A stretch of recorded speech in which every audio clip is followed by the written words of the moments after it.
ಸಾಯಿರಾಮ್. ನನ್ನ ಮುದ್ದಿನ ಮಗುವೆ, ನನ್ನ ಮಗುವೆಂದು ನಿನ್ನನ್ನು ಕರೆಯುವವರಲ್ಲಿ ನನ್ನನ್ನು ಕಾಣಲು ಪ್ರಯತ್ನಿಸು.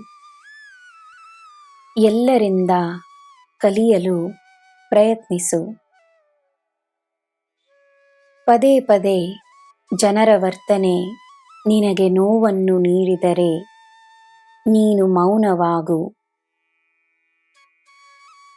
ನಿನ್ನ ಮಾತುಗಳಿಂದ ಸದಾ ಪ್ರಯೋಜನವಿರಲಿ.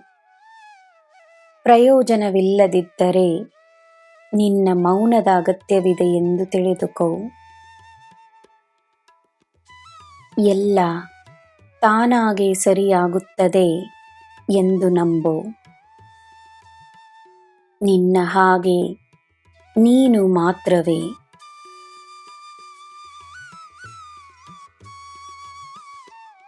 ನೀನು ಮಾಡುವುದು ಮಾತ್ರವೇ ನಿನ್ನ ಕರ್ಮ.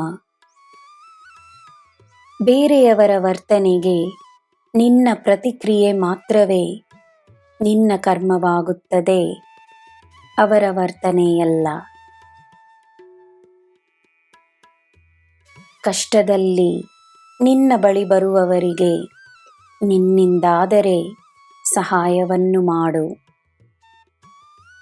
ಅವರ ಸಂತೋಷದಲ್ಲಿ ಪಾಲ್ಗೊಳ್ಳದಿದ್ದರೂ ಕಷ್ಟದಲ್ಲಿ ನಿನ್ನ ಬೆಂಬಲವನ್ನು ನೀಡು.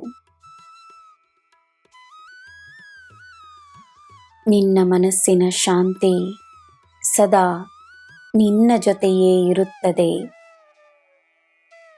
ಅದೇ ಮನುಷ್ಯನಿಗೆ ಸಿಕ್ಕಿರುವ ವರಪ್ರಸಾದ. ಸಂತೋಷವನ್ನು, ಶಾಂತಿಯನ್ನು ಎಲ್ಲೂ ಹುಡುಕುವ ಅಗತ್ಯವಿರುವುದಿಲ್ಲ. ಮನುಷ್ಯನಿಗೆ ಎಲ್ಲ ರೀತಿಯ ಭಾವನೆಗಳು ಸಹಜ. ನಿನ್ನಲ್ಲಿಯೂ ಕೆಲವು ಸಂದರ್ಭಗಳಲ್ಲಿ ಕೋಪ, ದ್ವೇಷ, ಅಸೂಯೆ, ಹಠ ಇವುಗಳು ಹುಟ್ಟಿ ಬರುವುದು ಸಹಜವೇ ಎಂದು ತಿಳಿದುಕೋ. ಆದರೆ ಈ ಭಾವನೆಗಳನ್ನು ತನ್ನಲ್ಲಿ ಬೆಳೆಸಿಕೊಳ್ಳದೆ ಅವುಗಳನ್ನು ಸೋಲಿಸಿ ತನ್ನಲ್ಲಿ ಒಳ್ಳೆಯ ಭಾವನೆಗಳನ್ನು ಬೆಳೆಸಿಕೊಳ್ಳುವುದೇ ನಿನ್ನ ಗೆಲುವೆನ್ನುವ ಅರಿವಿರಲಿ. ನಿನ್ನ ಹೃದಯ ಪ್ರೀತಿಯಿಂದ ತುಂಬಿರಲಿ.